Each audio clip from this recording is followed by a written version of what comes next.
Ladies and gents, we're going to get this thing underway. How are we all this morning? We're good? Yeah? We'll take that. That was quite positive. We'll take that.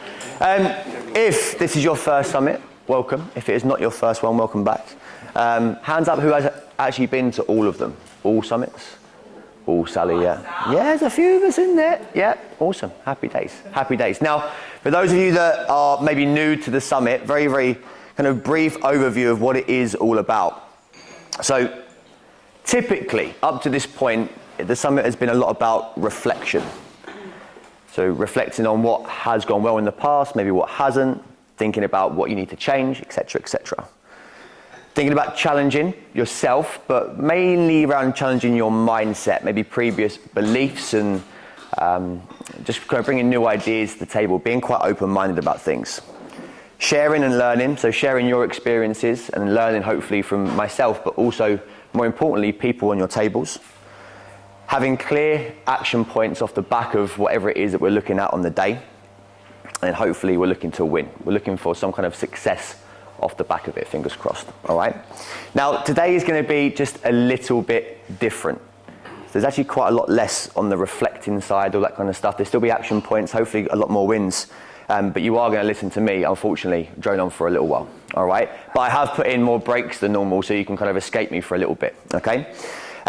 This is a very brief overview of a lot of the things that we've looked at in previous summits. There's a lot of stuff there. And one of the first things we looked at in the very first summit was about, it's not an information problem, it's an implementation problem, okay?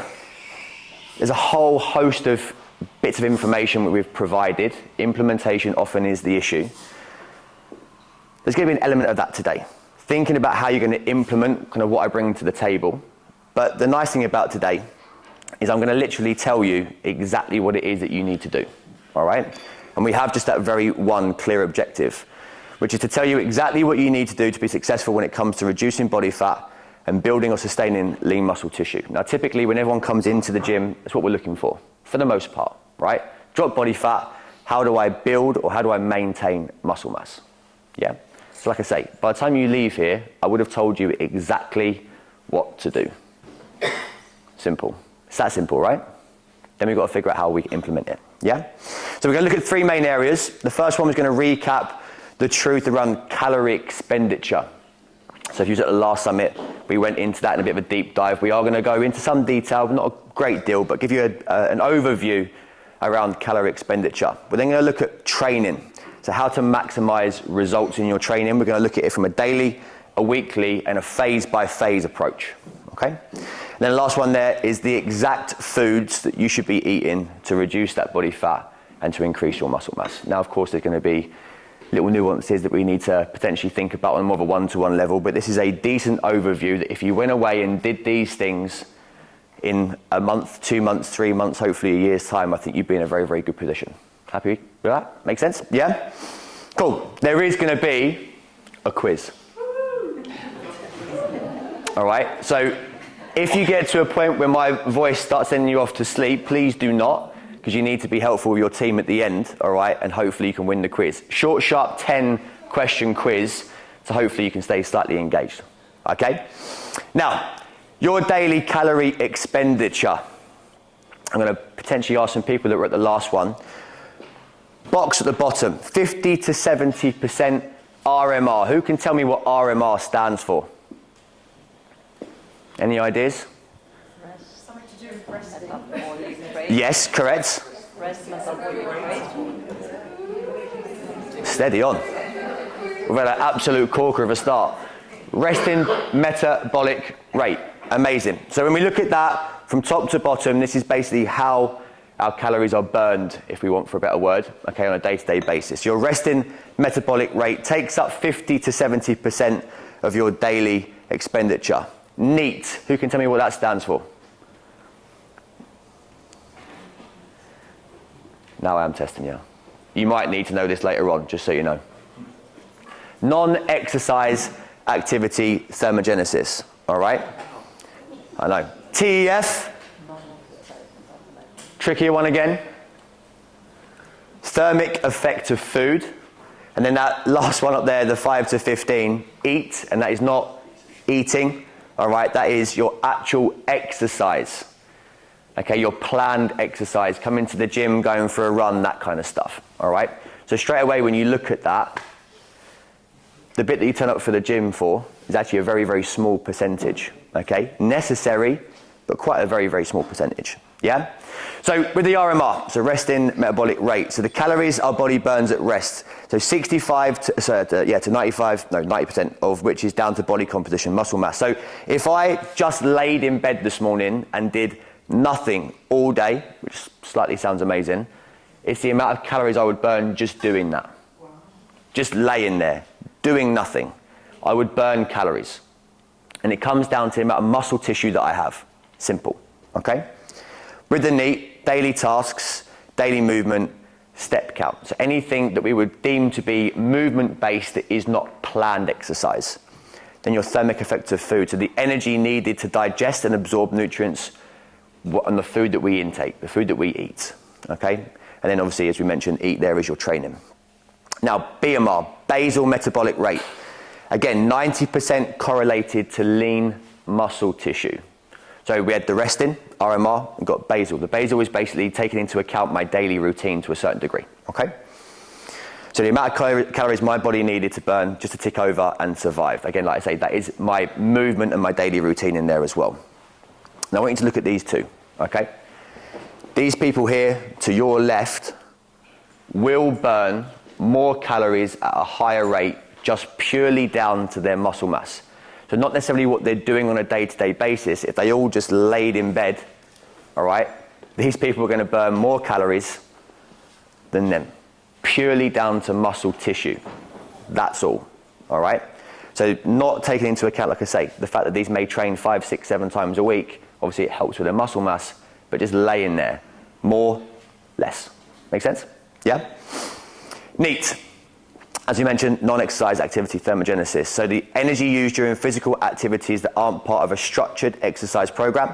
So it includes activities like walking, standing, climbing stairs, doing chores, even just fidgeting around, etc., etc. Okay?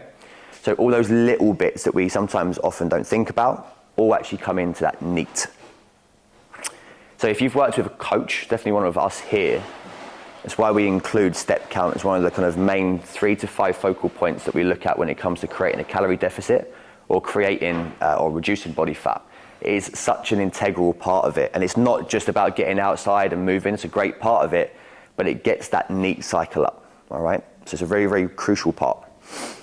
Now, TEF, the thermic effect of food. So the energy used / burned during the digestion of food. So it's during the breakdown and the absorption of foods eaten, and then typically accounts for 5-10% of your daily calorie expenditure. When we look at your macronutrients, protein, 4 calories per gram, fats, 9 calories per gram, carbohydrates, again, 4 calories per gram. When we take in protein, okay, so when we take in protein, if we looked at 100 calories of protein, our body will kind of retain and capture around 20 to 30% of that. So 70 to 80% essentially is burned, shall we say, and expended in the kind of breakdown and the absorption of it. Does that make sense? Yeah? So our bodies are working and fighting harder to break down the protein. Simple. So we're actually burning calories whilst we digest it. Different story when it comes to fats. So it's only 0 to 3%. So out of 100 calories, 97 to 100 calories is potentially captured by the body, all right? We only, that 0 to 3% is of calories are actually burned, breaking and digesting that and absorbing it, all right? So the trade-off there is very, very different to a protein. When we look at carbohydrates per 100 calories, we're looking at 90 to 95 captured, 5 to 10% are lost in that kind of breakdown and absorption. So when we look at protein, there's a number of reasons we look at it, but this is one of those reasons, the thermic effect of food. We burn more calories, digesting it and breaking it down. It's obviously fantastic for satiety levels, so feeling fuller for longer. And when it comes to building lean muscle tissue, recovery and repair. Now, we need all 3 of these ideally, all right? So again, this is not to demonize fats and say that we don't use them. We very much do. We can't say we don't need carbohydrates. For most of us, we really, really do. And they all work in conjunction with each other. However, if we look at taking on a diet, should we call it, that doesn't really involve a huge amount of protein, and we've got fats, carbohydrates, fast, simple sugars, that kind of stuff, then our body's not working that hard to actually break it down and digest it. A lot of it can stay, okay? And of course, a lot of that then comes down to how much we move and physical activity, et cetera, our overall muscle mass. But when you think about that, it's one of the big reasons that we have protein in there. Make sense? Yeah? Awesome. Now, when it comes to your exercise, so this is the energy used to perform structured, planned, and repetitive physical activities such as going to the gym or playing sports. But I want you to think about where you actually get your results from. Now, this is not me, because firstly, he's got more hair. But this used to be my mindset. When it came to me thinking about, okay, well, I need to actually lose body fat, I need to get bigger, all that kind of stuff, whatever it was this mindset. It was, let's get in the gym more, let's lift more, do more, it must be better. Not the case. In fact, the best results that I've had of when I've told myself to calm down, slow down, and actually rest and recover more. But we'll come on to that in a minute. So when we think about coming to the gym, I want you to think about it this way. The gym is going to build strength, and we could kind of put muscle building in there, of course, but it does depend on the rest of it. I could build strength, and it's for cardiovascular fitness. Two real key things that we need. Yeah? That resistance element we have in the gym is a key component of everything good that we need. However, it's not the be all and end all. It only accounts for that very small percentage, don't forget. It's an integral, crucial part, but it's not going to be the thing right away, day to day, that allows you to achieve probably what it is that we want to achieve. It's just a really crucial part of that puzzle. I want you to think about it this way. It's outside of the gym that really matters. So what you achieve in the gym is either enhanced or undone by the environment and the habits that you cultivate outside of it. Think about that for a second. We come in, we hit a great workout. We leave, it goes to pot. I come in, I might hit an okay workout. I go outside, it goes to pot. Either I'm not moving enough, I'm not recovering enough, I'm not sleeping enough, eating enough, the right things, stressed out my nut, whatever it could be, all right? If I'm not creating the right environment, all that work that I'm doing in here or whatever gym it is, unfortunately, a lot of that's going to get missed. The go-to is the gym because it's unfortunately, the easy option. Going to the gym is the easy bit. Turning up with a community full of people, throwing weight around, sweating, skis, rows, for me, that's ideal. Okay, for a lot of us, it's probably ideal. But when we're looking for results, we need to start thinking about outside of the gym, all the other bits that we cultivate, which again, makes up all of that, all right? All of it, yeah? Don't underplay it. You're gonna take a break now, all right? So I told you there'd be a few breaks in this. I want you to write down now, just at the table, chat amongst yourself, biggest takeaway from that so far. If they can get one each, that'd be awesome. So in a diary, on a piece of paper, whatever, try and leave one bit of paper ready for that quiz. But I want you to write down just a takeaway each from that. Something maybe that stood out, something that you didn't know. 3. We're gonna go 3 takeaways. All right, as a table, individually, I don't mind. 3, so shout them at me. What was one of your biggest takeaways from that first section? Otherwise, I'll start picking on people. Importance of rest. Importance of rest. Cool, love that, awesome. Yeah, I think we all agreed what happens outside the gym is as important as what in the gym. 100%, yeah, love that. One more. The volume of calorie expenditure Mm-hmm. outside of the gym, Yeah, up to 95%. Yeah. I find that surprising. it's crazy, right? It's crazy. Remember, cultivated kind of inside, well, there's a huge importance of initially, I guess, building that lean muscle tissue in the gym. But the outside is just so important, just so important. Awesome, love that. Now, we're gonna look at this, how to maximize your results from your training. We're gonna look at this daily, we're gonna look at it weekly, we're gonna look at it phases. We're gonna go phases first. And phases, I'm talking about the 8-week blocks or the 7-week blocks that we have here at T2FIT. We're currently in an intensification phase right now, 7 weeks, getting to finish strong, okay? So when we look at the T2FIT method, we look at the phases. As I mentioned, we've got the accumulation phase and the intensification phase. When you look at them side by side, there are kind of key things that we look for and Cass looks for when we start looking at programming. So accumulation phase, we're looking at typically lighter loads. Intensification, we're looking at heavier loads, okay? Accumulation, we think slightly higher volume, which everyone knows and loves, all right? The 12s to 15, the odd 20, who knows? But the intensification, lower volume, okay? So lighter, higher, heavier, lower. Accumulation is a bit more of a muscular endurance phase, and then the intensification phase is a bit more muscular strength. We actually have muscular hypertrophy or hypertrophy, depending on where you come from, all right? Across both, you will get that in both, okay? Accumulation phase is a bit more geared up to working on imbalances, so posture imbalances, where we see a lot more kind of single leg, single arm, kind of balance orientated type work. Whereas the intensification phase, typically when it comes into the heavier loads, we're looking at connective tissue strength. And again, you could argue there's a crossover on both of those again there as well, all right? And then we've got intensity via intensiveness, and then we have the intensity via just pure intensity. And intensiveness is something that coaches kind of love and hate at the same time, and it's the ability for you to maintain really good, strong, tight positions. Does that make sense? Yeah? The intensity element is just moving heavier weight. Hopefully, if we have the intensiveness, then we move that weight really well. If we don't have the intensiveness in the positions, we maybe don't move that weight quite as well, or we're not in a position where we can increase weight. Happy with that? Yeah? So why is this beneficial? It's my only joke of the day, in a nutshell, okay? Thank you. So it allows for continued long-term progression and development, okay? It allows the body adequate time to adapt, strengthen, repair, and recover, and then reduces the risk of injury, burnout, and plateaus in performance and progression.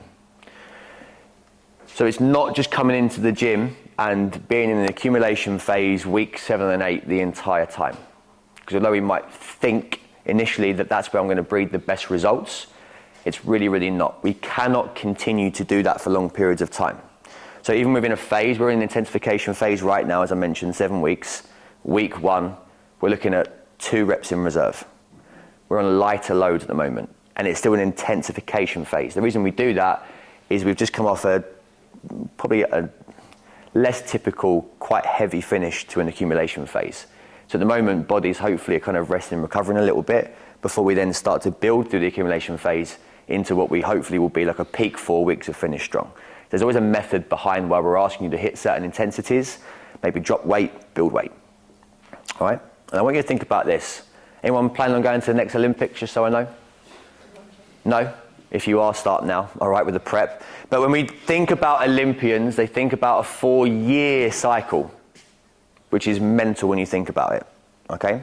Their training in the last month leading up to the Olympic Games is not going to look like month 1 at the very, very start of that 4-year prep cycle, okay?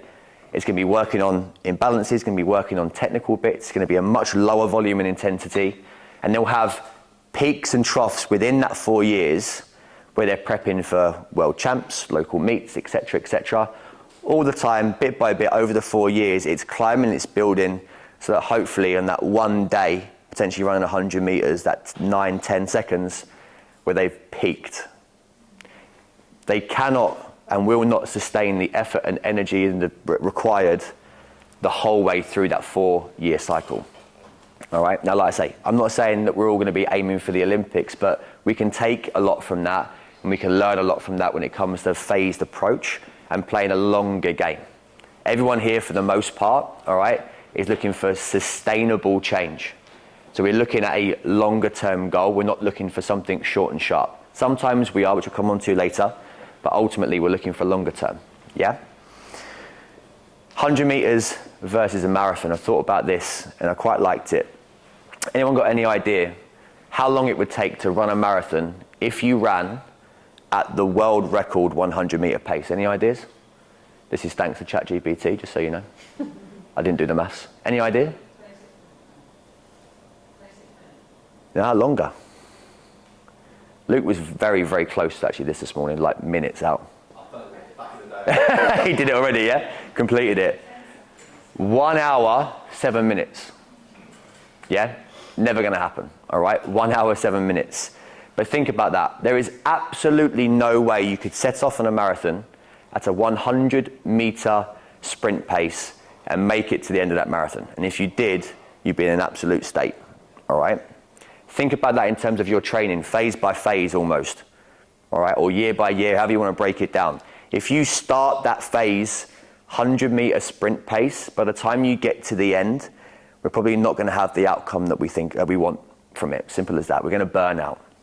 So there needs to be a pace relative to what it is we're looking for and looking to achieve in a time frame. If we flip it, any ideas how long it would take Kipchoge at marathon world record pace to run 100 meters? And this is actually slower than I thought. 17 seconds. Bang on, 17 seconds. There you go. I thought it was going to be like, I thought it was like 12, 13. But yeah, 17 seconds, 17 seconds. The reason I've put that on there is when we need to push, when we need that 100-meter intensity, if we approach it with a marathon effort pace, we're going to be at the back. We're not going to get what we want out of it again.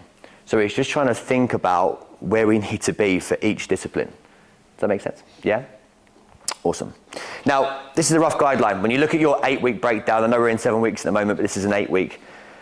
Weeks 1 and 2, 3 and 4, 5 and 6, 7 and 8. Focus, intensity in terms of RPE, so what you would score your kind of intensity and efforts out of 10. Then your RIR, which is your reps in reserve, i.e. when you finish a set, how many reps you have left in the tank. Rough guideline, yeah? So in weeks 1 and 2, your focal point should be on form, that swear word tempo, and just building a really solid foundation. Because actually, for a lot of you, it might be the first time that you've seen a certain movement, a certain 2 movements pieced together. We're learning. We're building a foundation for what hopefully will be a peak on the back end of that 8-week phase, okay? We're looking at roughly an RPE of 7-ish. That might, again, tweak and change movement to movement depending on what we're looking for. Reps in reserve, somewhere around 2 to 3. Yeah, hopefully for those of you this week, that will kind of ring true a little bit. Now, weeks 3 and 4, we're going to start to build up a little bit. My focus now turns into intensiveness, as I mentioned. So I might not even be looking to increase weight. I might be. But I might actually be looking to hit the exact same loads that I hit in week 1 and 2, but with better form. I'm moving it better. I have more intent. I'm able to think about things more because I've learned it. I've built that foundation. Intensity on the RPE might go from a 7 up towards an 8. Reps in reserve, probably still 2. And again, there'll be times and days where that's more of a 1 to 2, but we're going to say 2 for the time being. 5 and 6, I start to challenge. So I start to challenge myself, I start to challenge the numbers, and I start playing around with the reps in reserve a little bit more. 8 to 9 now for certain movements, and this will ring more and more true probably for your A series and your B series type movements. And we're looking at 1 to 2 reps in reserve. So I'm pushing now, I'm not failing at this point, but I am now pushing into those kind of lower reps in reserve. Week 7 and 8 is more of a test 2 weeks or a test week depending on what we have. That RPE starts coming up towards a 9. 8 to 9 you could argue, but more of a 9. We're looking at nothing to 1 in reserve. So real simple, you can see importantly how the intensity increases over those 8 weeks, the reps in reserve changes, but probably arguably more importantly, what the actual focus is behind each of those 2-week blocks. Think about that, because if we come into weeks 1 and 2, and if you know the movements, and we approach it with a test mentality, by the time we get to weeks 3 and 4, 5 and 6, we often find that people are a little bit tapped out. Yeah, we get a bit frustrated, we start to hit plateaus because those numbers start to stagnate a little bit, rather than just backing off a little bit, letting the body recover from a previous phase potentially, building bit by bit as we come through. All right, so if you are someone who hits burnout, middle of a phase, starts getting frustrated, when are these going? These are rubbish, all right? Diaries are looking a little bit stagnant, then think about the intensity that you hit at the start of that program, okay? Now, what should your week include? Now, I'm going to put this out there as like a potential ideal week. Everyone's ideal week will look different. Do not start throwing things at me if you're like, I definitely can't do that, all right? This is an ideal week and you would tweak it depending on where you're at. What everyone should do though, is think about a routine that you can be consistent with. That is blanket across the board. Everyone should make sure it is something you can be consistent with. That does not change, okay? 3 resistance or strength-based sessions per week. Now, again, you may not be doing 3, that's okay, but in an ideal world, we're looking at resistance. That resistance must be included in your week. 1 longer, easier zone 2 cardio session or effort. That could be something that is outside, it could be something that's inside. I'm going to go into that in a bit more detail in just a second. 1 shorter, harder, maybe interval-based type session. And then this is the bit that a lot of us miss. 1 to 2 rest and recovery or active recovery days. We don't prioritize that anywhere near enough. We do the training bit, as I mentioned earlier, that's the easy stuff. We don't think about prioritizing that rest and recovery, yeah?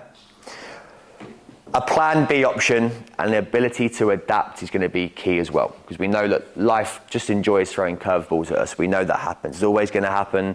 If you have a perfect week planned out, something might crop up. If you have a plan B, it helps massively. It removes the stress. If I can't get to full body on a Monday, is there a slot on a Tuesday? Do I have the ability to make that work?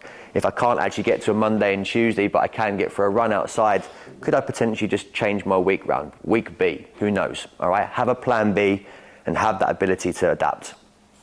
Now, rough idea of a week. Monday, for example, full body strength. Tuesday, I might hit a 35 sweat. That there is my hard effort. Now, what a lot of people potentially would do is we go Monday full body, I'm going to hang around and I'm going to hit a 35 sweat afterwards. Not an issue. However, think about the effort and the intensity, the intent we're going to get behind those 2 sessions separately versus back to back. We might need to go back to back sometimes, but actually if I was to separate those and give that everything and then give that everything as my harder effort, will the results be better? More than likely. My numbers will be better, okay? I'm going to get more from that session. Wednesday, rest recover. I've hit 2 hard days back to back. Thursday, upper body strength. Friday, I'm going to hit lower. I'm going to hit Saturday, 50-minute hybrid or a 35 sweat, but it's more of an easier effort. I'm going to think more zone 2, zone 3s potentially. I might have some zone 4s in there depending on what phase we're in, that kind of stuff. But I might have a bit more time on the easier side. Rest and recovery, okay? You might then be thinking, but JT, you're often screaming my ear roll, telling me to go at 80 RPM. What's going on? You're talking about zone 3s, easier efforts. Agreed. However, you can also go like legs feel trash from lower. I hit upper on Thursday. It's my 3rd day on the trot, actually. Rather than hitting zone 5s today, I need to peel back the intensity. Cool, makes sense. Because there's a plan. It's not that you've walked in the door and you've gone, hungover, can't be asked. Different story, I'll scream. If there's a plan behind it, cool, makes sense. Okay, so start thinking about that a little bit. We can reverse engineer as well. So let's say Sunday, your pal goes to you, really fancy going out for a nice steady run on Sunday. We're going to go over the Downs or something. Cool, amazing, really enjoy that. Typically though, unfortunately, I hit team hybrid on the Saturday. Yeah, we'll come back to that in a second. Which means lower body definitely needs to be Friday. I'm definitely going to rest on Thursday so that I've got a nice run there of 3. Upper body Wednesday. Rest and recovery Monday, because I know that after that, I hit where was I? No, come back. I said I can hit rest and recovery Monday. That's it, because I need full body on Tuesday. So that kind of makes sense to me, right? I've reverse engineered my week a little bit. The question is, what intensity do I need to hit team at? Hard. Hard? Low? How do we know? You haven't had that. Firstly, what my legs feel like after lower body, or what the priority is. So it might actually be, again, early phase, week 1, lower body, not too crazy. Intensity is a little bit lower. Maybe I can actually push hybrid a little bit harder, and I can still then get out for a decent zone 2 on the Sunday with my mate. All right? But actually, if we're week 7 and 8 on that lower body, I might need to come into that team hybrid with a little bit more of a reserved nature to it, because I'm just going to kind of go through the motions to a certain degree. I also need to think about what I want from that zone 2 run. If it is a real chilled out run with my mate, cool, awesome, happy days. I might be able to hit that hybrid a bit harder, but actually, if I'm training for something specific, I've got a half marathon coming up, a marathon or whatever, and I need a longer steady pace run, that zone 2, then that might be my priority. I'm going to bring that hybrid down to a nice steady pace again so that I can make that my priority. Does that make sense? So start thinking about key things within your week that you might be needing to prioritize. You can look to them reverse engineer. Yep. Now weekly, what could impact all of that? Work, stress, sleep, your ability to rest and recover. We might be traveling for work or pleasure, social events, food quality, the amount of calories that we're taking in, hydration levels, your training volume and intensity. Again, think about the phases. Soreness and fatigue, the type of phase that we're in, the week of the phase, session priority, and actually what your goals are, what your focal points are. There's a whole host of things that potentially come in to the pot that we've got to start thinking about, all right? How can I minimize that impact? We're going to plan ahead where possible.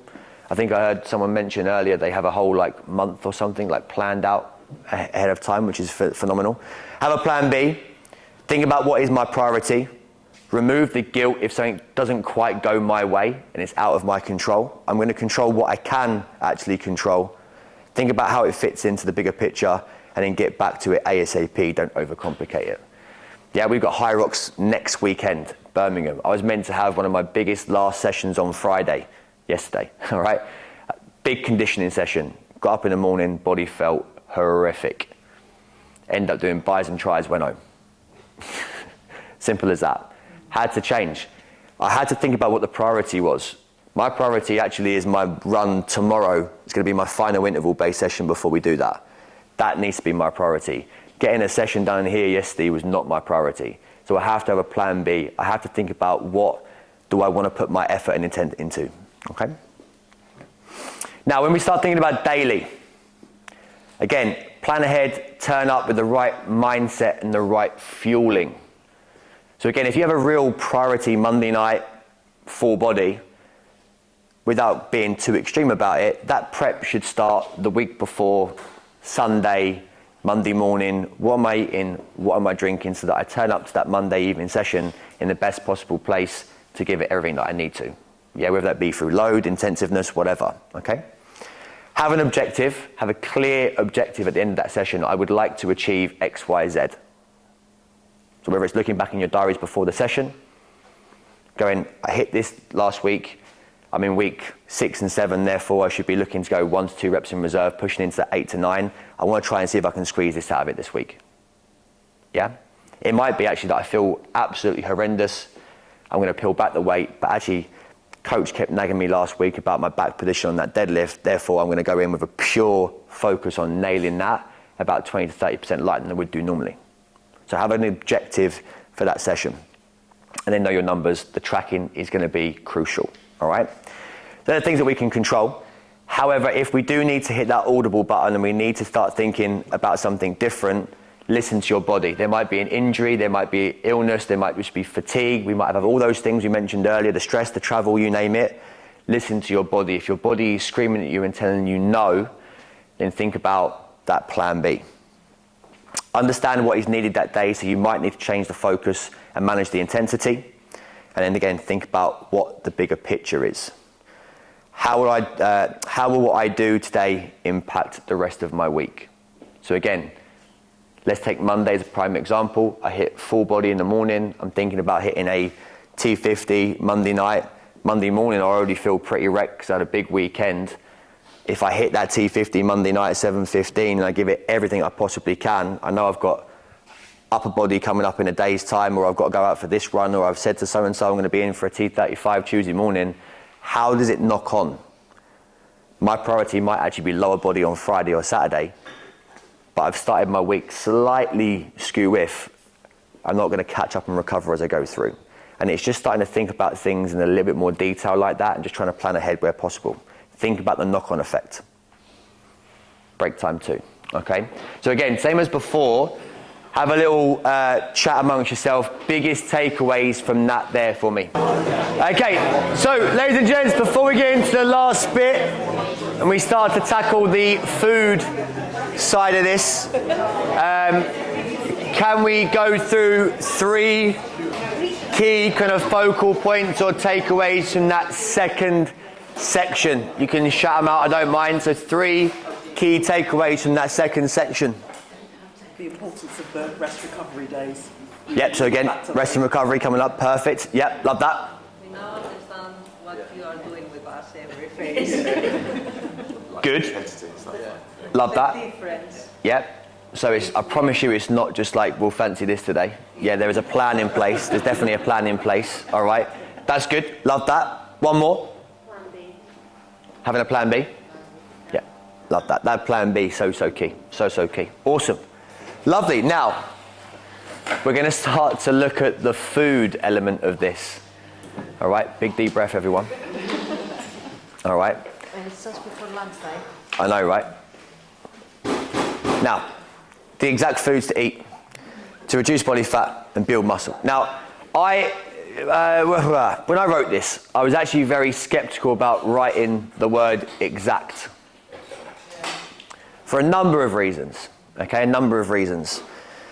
Because when I go through the list, there'll be a number of you, probably quite rightly go like, I don't like that, I can't eat that, that doesn't work for me. And I completely understand that. However, if for the vast majority of you came to me and you said to me, what should I eat to build muscle and drop body fat, I would give you this list of foods. So just bear that in mind, all right? So it's not going to be a one-size-fits-all approach, but it will be a vast majority approach, okay? So even if there's certain bits that you can take, certain bits you can't take, the bits you can, let's go forward with those, all right? And you can actually speak to your coaches about maybe trying to fill in the gaps of the bits that don't work, all right? So just bear that in mind. Now, there is, of course, going to be a disclaimer on the food bit, all right? But for good reason. So the objective of this is to highlight the benefits of eating simple, nutrient-dense foods, okay? Key takeaway, nutrient-dense foods. We're not trying to demonize other foods in the slightest, and we're not saying you cannot achieve results whilst eating other foods, okay? So for those of you that know Mel, she had a photo shoot yesterday, 2 days out from a photo shoot, and she looks ripped to hell. She's eating sugary cereals, but there's a reason behind it, yeah? She wouldn't have eaten just these foods to get to looking like she looked yesterday, but she would have eaten very simple, for the vast majority, nutrient-dense foods to get there, all right? Everything has a place. We just got to think about what that place is. And unfortunately, the place of our favorite foods is a little bit less than it probably normally is, all right? So again, this may not be for everyone, but it may be a great option for you if you are looking to achieve the things that we mentioned earlier with the body fat and the muscle, and maybe you're a little bit stuck, you've hit a plateau, maybe you haven't tried this before, it will be worth it, okay? So, this is your body fat reducing and muscle building cheat sheet. Protein, pens at ready, okay? Protein, we're looking somewhere between 0.8 and 1 gram of protein per pound of body weight, or that is 1.2 to 2.5 of grams of protein per kilo of body weight, somewhere in there, all right? Whether you're pounds or kilos, somewhere in that region. Now, you might do the maths on that and go, are you joking? So if you have a really high protein target number, do not panic. If it's, what's mine? Like, I don't know.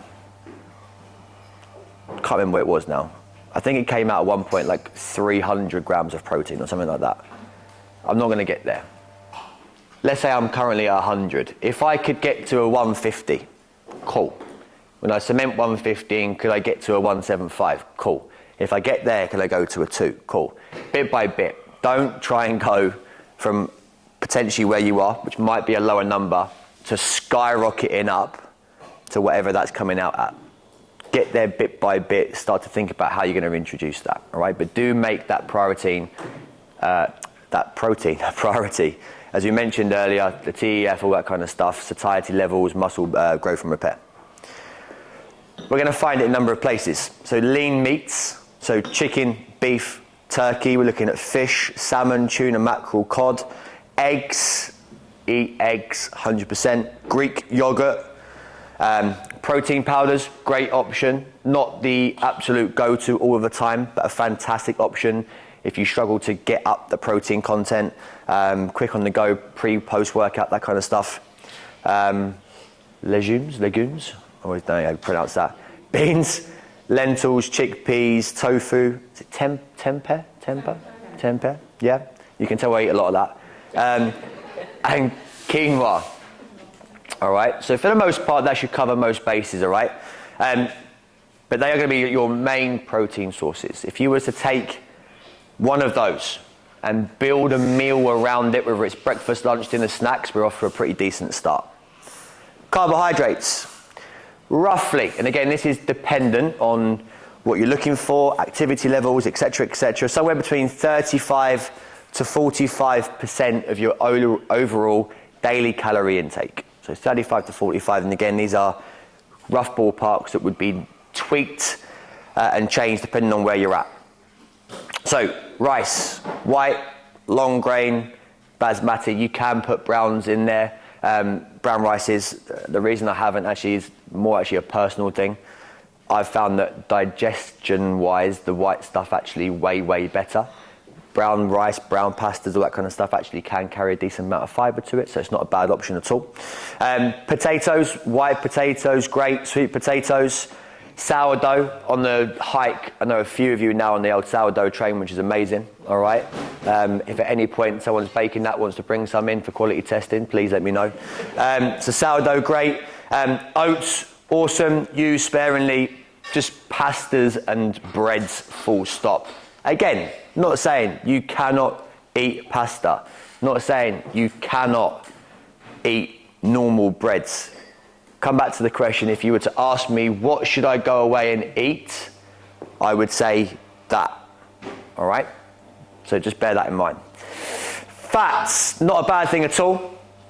So to be made up of what's left of your allowance after the protein and the carbohydrates have been filled. Now typically it's going to be somewhere between 50 and 90 grams per day. That's quite a broad spectrum, I understand that, and again it would need to be tweaked bit by bit, and we can do so on a more one-to-one level.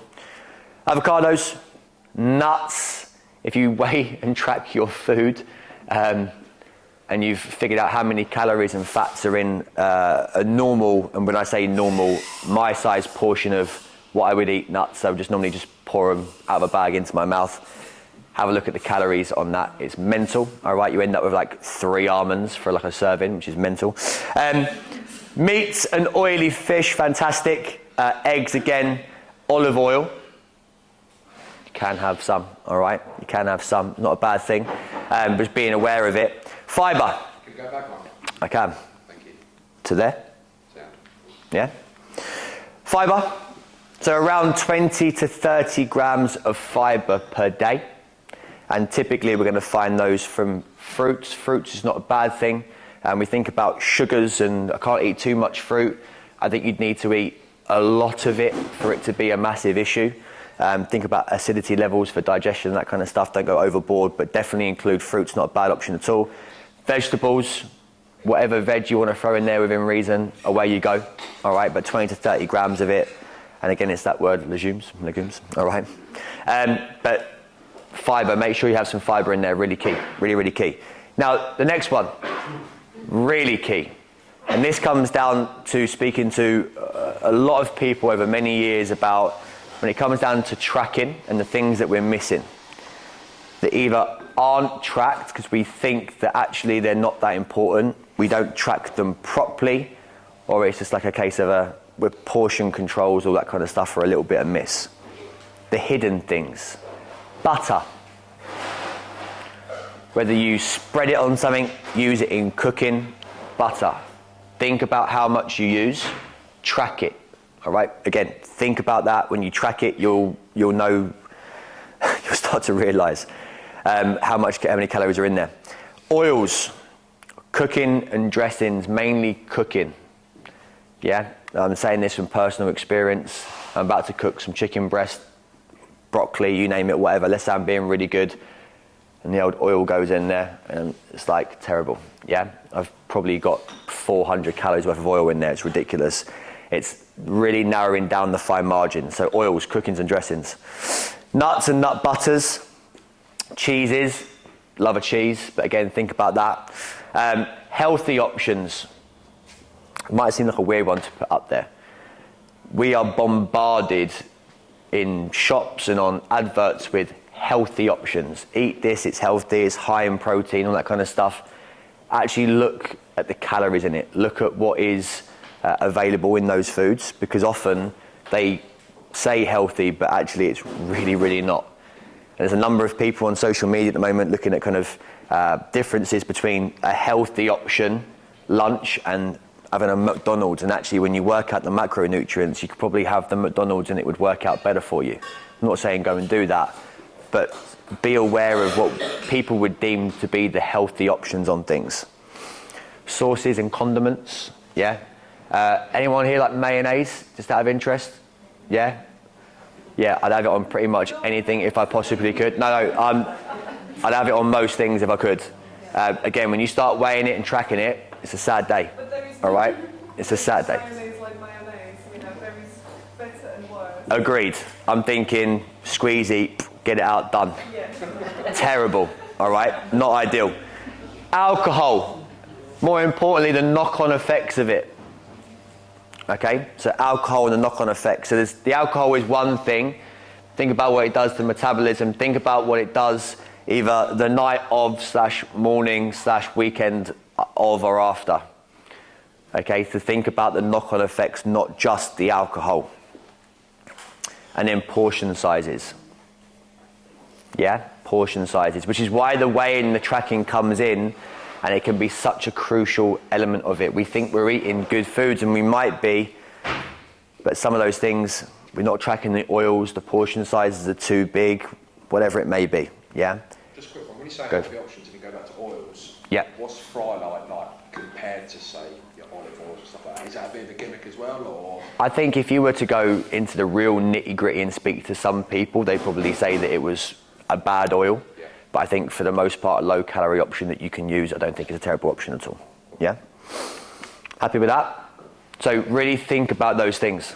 If you're struggling to hit your calories, Yeah. is it bad to then include some of these things in your... Great shout. So if you're looking to actually, incorporate more calories, be in a surplus, some of these things actually have at it to a certain degree. I'd still track it so you know what you're taking in, but you could have a higher calorie intake. So it might actually be using a bit more on the oil, could be the cheese, the mayonnaise, whatever. So you can actually look to increase some of those things if we're in a calorie surplus, if we're looking to put on muscle.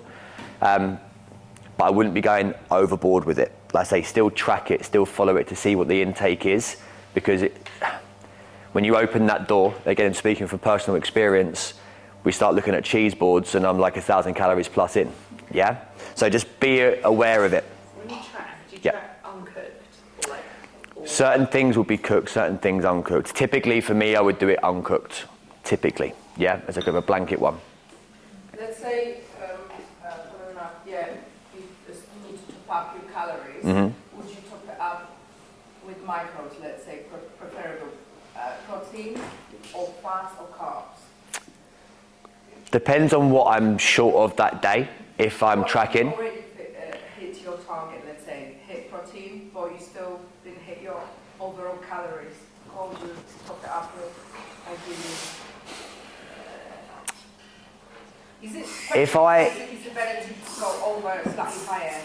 I think so let's say I had 2,700 calories for a day, which is roughly where I'm at right now, 2,700.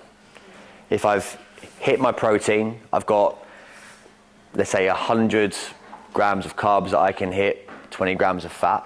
If I can find something that's going to allow me, that I'm going to enjoy, that I can make up the carbs and the fats, I might just have that. Not protein. Potentially not, because I've got the calories, I can use them. This is the thing, I haven't got to stay away from using those. If it's within my allowance, and I might want, a bit of sourdough with, I don't know, something on it that was going to kind of give me a little bit of a, oh, that was nice. Yeah, I'm going to end the day on that. That makes sense to me. I can do that. I haven't just got to top up my protein because I can't eat the carbohydrates. If it's within my allowance and I know it's working for me, then I haven't got to stay away from those things. Does that make sense? So if it's there, I can eat it, I can use it. It's not an issue. But if I don't want it and I want to go over on my protein, I can do. So yeah, it's a great question. I think that the overall thing is if I am tracking it and I know that I'm allowed it, I can eat it. So if I've hit protein and I've got the calories to go on the fats and the carbohydrates, I can eat them. I haven't then just got to go protein. If I've hit my protein. If not, if I haven't hit it, I would then potentially look at making that my priority. Yeah? That is assuming that the calories have been worked out and actually I'm seeing a really positive trend. If I've plateaued at that point, or actually I'm going the wrong direction, then I just need to be looking at tweaking the calorie numbers so that I'm not having that problem. And actually I can then get things moving in the right direction once again. Yeah? So protein, really, really key. However, do not just take away the fats and the carbs and all the other stuff. You can use them. Yeah? Cool. Now, we're going to summarize this a little bit. Things to do on a daily basis, or your priorities on a daily basis. So eat mainly nutrient-dense, single-ingredient foods. So when I say single-ingredient foods, typically the foods that the main ingredient is the food that you're eating. The ingredients of an egg is egg. The ingredients of the chicken is chicken, etc., etc. Yeah? So if I can eat that, happy days, I'm doing pretty well. Track food. This hasn't got to be something you do for the rest of your days, but I would definitely recommend doing it if it's something that you don't do, haven't done for a while, or if you're looking to really make a change in some direction. Track it, weigh it as best you possibly can, be as precise as possible. If nothing else, it will be a learning experience that you can then take forward and actually be really, really helpful. Follow a 90-10 or an 80-20. So that is the bigger numbers being the single ingredient nutrient dense, the smaller number there being the odd bit here and there, should you want to use it. Okay, the little bit of dark chocolate or the little bit of Nutella pre-workout, that kind of stuff. All right? Best way of tracking, apps-wise, what do you recommend? MyFitnessPal is great. Yeah, MyFitnessPal is great. The one that I use, that I've spoken to a few people about, you do pay for it, but I think it's slightly nicer to use. It's something called NutraCheck. Yeah, I just really like it. It's very easy to use. When you're inputting things, there's less option, there's less room for error. In my opinion, MyFitnessPal can be a little bit tweaky sometimes, but MyFitnessPal is not a terrible thing to use in the slightest. Move and be active every day, ideally.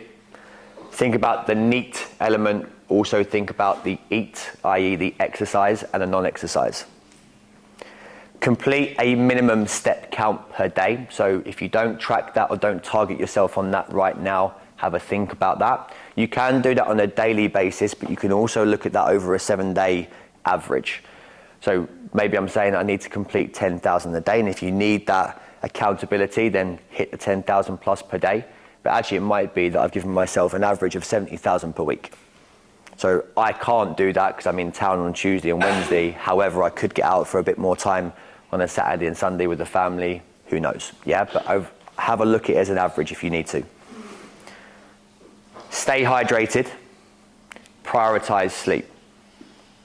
Now hydration,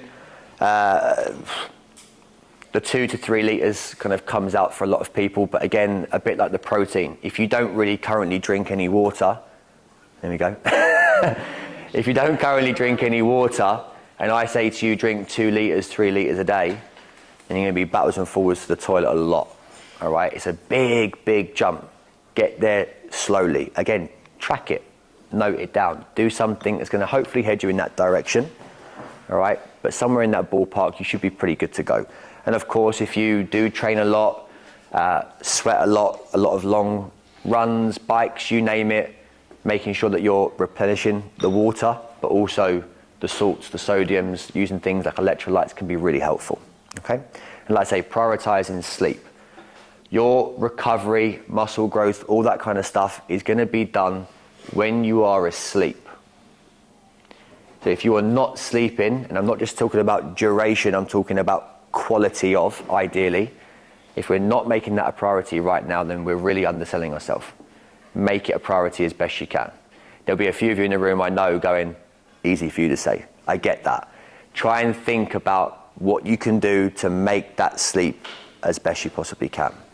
When it comes to weekly, so include resistance training weekly, include maybe 1 to 2 cardiovascular based or bias sessions per week, whether the higher or lower efforts. Look at things on a 7-day approach, plan ahead, be prepared. Monthly, this is one of the key ones. If you can do the daily, do the weekly, great, but monthly. Be consistent for months, not days. Okay, think about that for a second. Be consistent for months, not days.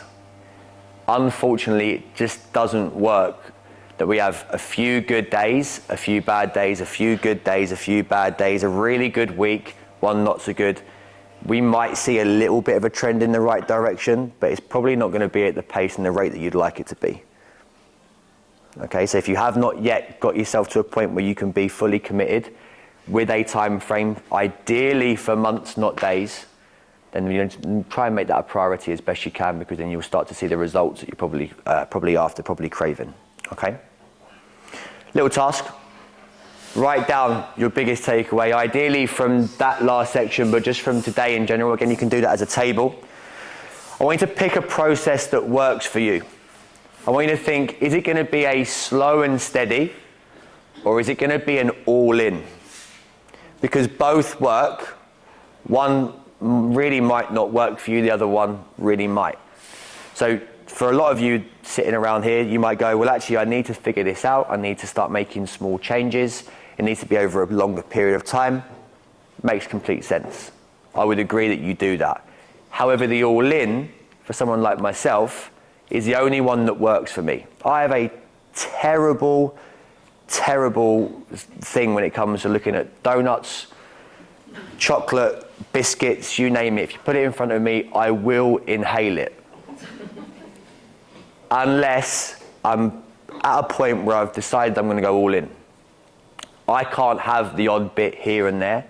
It opens the door. I know what happens. I've been there, I've done it, and I just go back to square one. I have to personally go, boom, doors close. I'm heading in this direction for a set amount of time. I'm going to say no to everything, and it might suck for a little bit. I was actually speaking earlier. I'm in like week 9 of doing just that right now, and actually the cravings have pretty much disappeared.